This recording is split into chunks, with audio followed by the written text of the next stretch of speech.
10 hombres privados de libertad, considerados los máximos líderes de la Mara Salvatrucha y de la pandilla del barrio 18, fueron trasladados del centro de detención para hombres Fraijanes 2 hacia la cárcel de máxima seguridad conocida como Renovación 1, ubicada en Escuintla. Un operativo que tomó varias semanas de planificación, investigación, inteligencia, logística y control técnico permitió la incursión por parte de las fuerzas de seguridad. Más de 800 agentes y la fuerza élite del sistema penitenciario ingresaron de manera sorpresiva y tomaron el control de Fraijanes 2. Ejecutaron una operación precisa en donde se copó a los criminales de alta peligrosidad, quienes no tuvieron otra opción más que ceder al traslado. 5 líderes de la pandilla 18 fueron trasladados y ahora estarán bajo aislamiento absoluto, con vigilancia total las 24 horas del día, sin acceso, sin privilegios y sin la capacidad para dirigir ni coordinar acciones delictivas. Al ser evacuados de los centros carcelarios ya para ser trasladados, se les incautó 2 armas de fuego tipo pistola y un artefacto explosivo, posiblemente granada de fragmentación, para lo cual se coordinó Ministerio Público para el embalaje respectivo. Los líderes de las pandillas trasladados a la cárcel de máxima seguridad fueron identificados como Jorge Yair de León Hernández, alias El Diabólico; Amílcar Galileo Torres Rosales, alias El Garrobo; Nixon Bantes González, alias El Flaco; Ronald Bosbelichok Alemán, alias El Sexy Boy; y Ángel Gabriel Reyes Marroquín, alias El White. Mientras los líderes de la pandilla del barrio 18 fueron identificados como Aldo Dupie Ochoa Mejía, alias El Lobo; Wilder Rodríguez Aguilar, alias El Pato; Mayro de León Hernández, conocido también con el alias del Viejo Zacapa; Yarvin Leonel Itzoy Cruz, alias El Crazy; y Manuel de Jesús Rivas Granados, alias El Dreamer. Además, se conoció que durante el traslado supuestos pandilleros pretendían detener el paso del contingente, pero las acciones fueron efectivas y se logró la misión del operativo. Durante la diligencia también se tuvo una alerta de posible atentado en contra de policías y guardias del sistema penitenciario, logrando la captura de un individuo en la entrada del centro carcelario Pavón, de nombre Jonathan Estuardo Jerónimo Ortiz, de 21 años de edad, quien registra una orden de aprehensión por portación ilegal de armas de fuego, de uso civil o deportivas y encubrimiento propio. De igual forma se procedió a la identificación de por lo menos 20 vehículos en los cuales la información es que estaban realizando vigilancia, se inspeccionaron, se registraron, se solicitó la solvencia y no se le localizó ningún ilícito, pero fueron documentados. Posteriormente, al momento del traslado, se interceptó un taxi pirata que iba tras los 2 camiones UTR, unidad de traslado de reos hacia Renovación 1,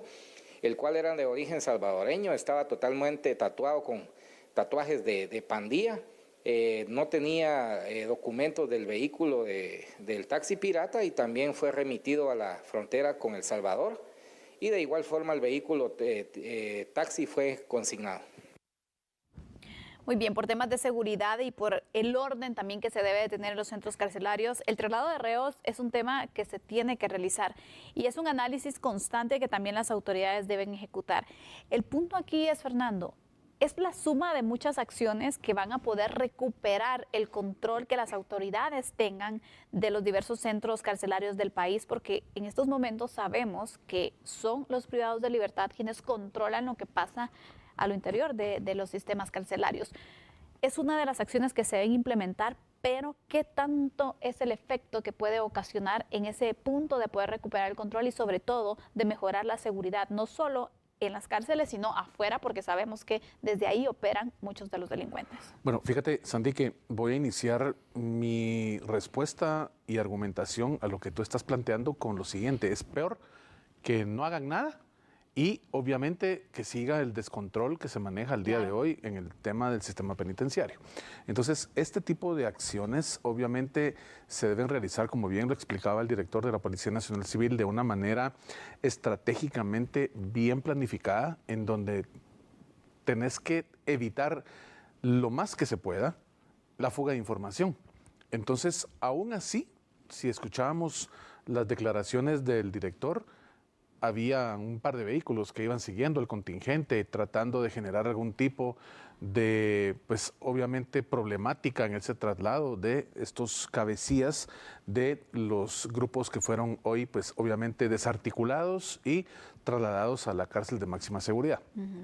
Por supuesto, está muy bien que se maneje el esquema del trabajo del sistema penitenciario en unificación con el Ministerio de Gobernación y naturalmente si no se hiciera esto, pues naturalmente seguiría todo como hasta el día de hoy se vive el tema de la extorsión, el tema de todos los delitos que van instruidos desde la cárcel y por supuesto pues que son manejados por estos altos jerarcas de estos grupos que realmente tienen de rodillas a la sociedad en muchos ámbitos. Aquí estamos viendo que el sistema penitenciario al final trata dentro de lo que su presupuesto permite, lo que su hoja de ruta de trabajo anual le permite hacer. Y, por supuesto, no es que esto estuviera planificado desde que se hizo el POA el año pasado. No, esto se planifica desde hace un par de días, se ejecuta y vamos, esperemos que no suceda ningún tipo de problemática. Obviamente estás hablando de un esquema de seguridad en donde lo que se busca es tratar de disuadir a los mandos medios, los mandos que están bajo la tutela y la orden de este grupo que hoy fue trasladado y por supuesto con ello evitar dentro de lo que se pueda de la continuidad de tantos delitos que se ven en la calle, que son orquestados y que son obviamente implementados por todo este grupo. Así que veremos qué sucede en los próximos días. Es muy importante el seguimiento de lo que hoy inició con este traslado y por supuesto cómo el apoyo de las fuerzas policiales puedan generarle al sistema penitenciario una estrategia, una hoja de ruta basada en inteligencia policíaca que permita pues obviamente a los oficiales del sistema penitenciario lograr controlar estos esquemas dentro de la cárcel y que eso se traduzca en un bienestar para la comunidad. Lo veíamos también como parte de la noticia que le trasladamos previo al análisis, cómo los máximos líderes de las maras intentaron incluso sabotear este tipo de ordenamiento, este operativo que ha liderado la Policía Nacional Civil. Intentaron intimidarlos para evitar que se llevara a cabo. Me alegra que lo hayan completado y que hayan cumplido la misión que llevaban, porque el punto aquí es que no se tienen que dejar amedrentar por este tipo de personas, por estos criminales, porque aquí es el punto de decir, bueno, yo soy la autoridad y estas son las disposiciones y de verdad tienen que ser muy, muy enfáticos sobre esas acciones para dejar un mensaje claro también que realmente ellos no son los que mandan en las cárceles. Entonces, esto me pareció muy interesante porque cualquiera podría decir el miedo que te puede generar y sabemos el poder que tienen muchos de estos líderes. Pero si las autoridades de verdad no entran con esa fuerza, creo que no va a haber poder humano que pueda controlar las cárceles, que es uno de los grandes retos que también tiene la seguridad en nuestro país, Fernando. Fíjate que la ley que abarca todo el sistema penitenciario es una ley por demás obsoleta, por demás con muchas lagunas jurídicas que en su momento pudo haber sido funcional, pero al día de hoy estamos hablando de una evolución en el tema de los grupos criminales que azotan y que asolan al territorio guatemalteco. Los 22 departamentos no se escapa ninguno. Y por supuesto estamos hablando que una ley muy vaga, muy floja, muy permisiva, que necesita una modernización definitivamente. Y esa modernización debe ir encaminada y enmarcada en cómo le inyectas innovación a la misma que te permita tener un control mucho más técnico y mucho más certero de estos grupos que son los que lideran a nivel nacional pues mucho de los espacios criminales que se viven. Claro. Ahora bien, el tema no va a servir de nada cambiar la ley, modificarla, modernizarla, si seguimos teniendo estas cárceles que realmente son literalmente cárceles de tercer mundo y voy con el concepto muy directo y muy puntual a lo que nuestro país maneja en muchos aspectos. Por eso somos un país tercermundista. Las cárceles del país lo demuestran. No tenemos una estructura de cambio que realmente vaya enfocada y enmarcada a tener cárceles que te permitan realmente tener el control sobre los grupos que tienes ahí guardando, pues obviamente prisión por la pena que se les impuso. Y esto me llama la atención en cuanto a la cárcel Renovación 1,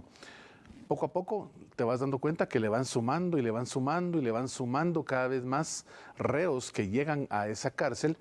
que al final se nos vendió al pueblo de Guatemala como una estructura de máxima seguridad, imposible de violentar la normativa, de por lo menos ingresar ilícitos, pero ya te diste cuenta que hace un par de semanas trabajamos ese tema en cuanto a que allí se dio pues esa violación de los protocolos y ya había objetos que no son permitidos dentro de ninguna cárcel, sobre todo cuando estás hablando de una cárcel que es de máxima seguridad. Entonces, acá, si no se moderniza la ley, si no se moderniza la infraestructura, si no copiamos, porque aquí no es de inventar el agua azucarada, aquí lo que se tiene que hacer es copiar los modelos de otros países que les ha funcionado el cambio sustancial y radical en materia de la infraestructura que vas a utilizar para el resguardo de estas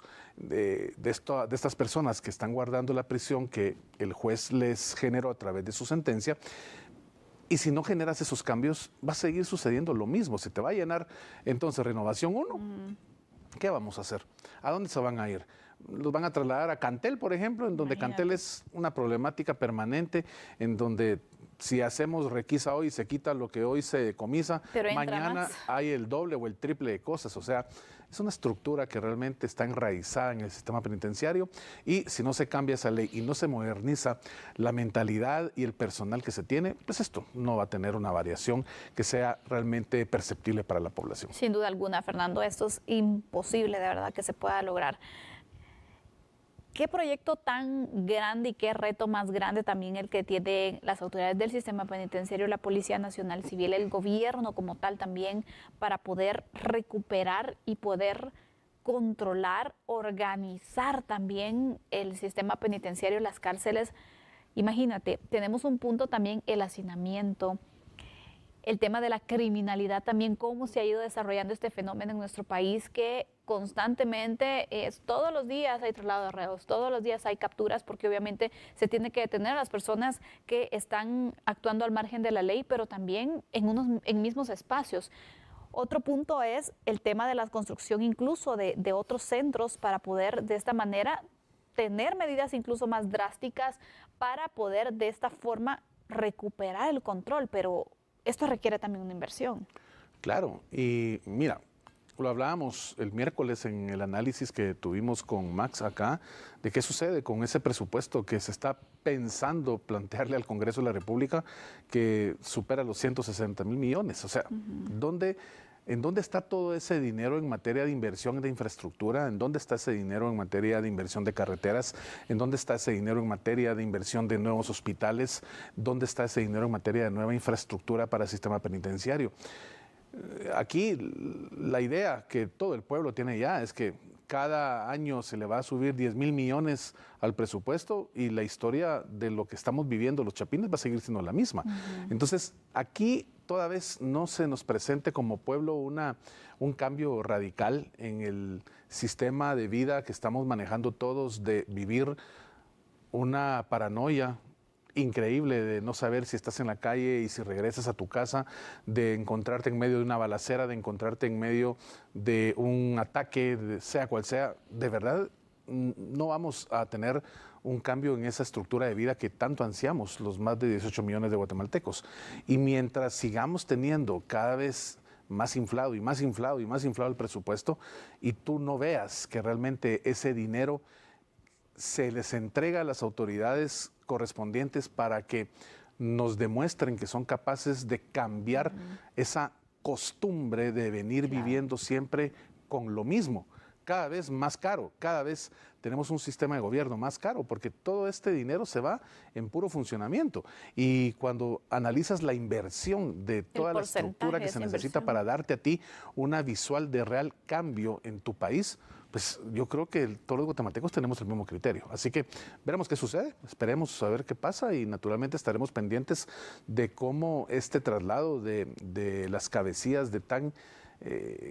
fuerte grupo que asola a nuestra sociedad, pues, si realmente tiene un efecto positivo o no, se estará viendo en los próximos días, las próximas 72 horas son cruciales para entender si estos movimientos realmente fueron efectivos en algo. Se ha visto en otras ocasiones el traslado de los líderes, pero también se ha hablado, y creo que es un punto que no se ha logrado abarcar, no se ha logrado cumplir, no sabemos por qué